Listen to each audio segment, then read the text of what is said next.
Hello guys, nagbabalik na naman si Ampoy.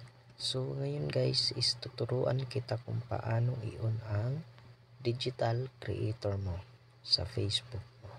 So first, punta muna tayo sa profile natin guys. Tapos pag may nakita tayong 3 dots na nasa gilid, click mo lang po yan. Tapos hanapin mo po yung turn on.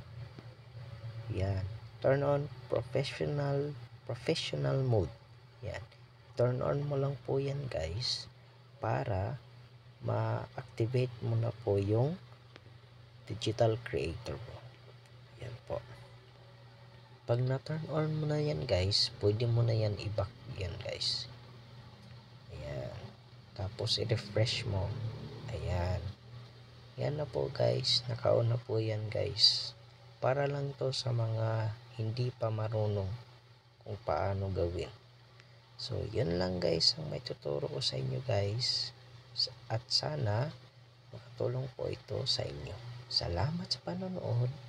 God bless.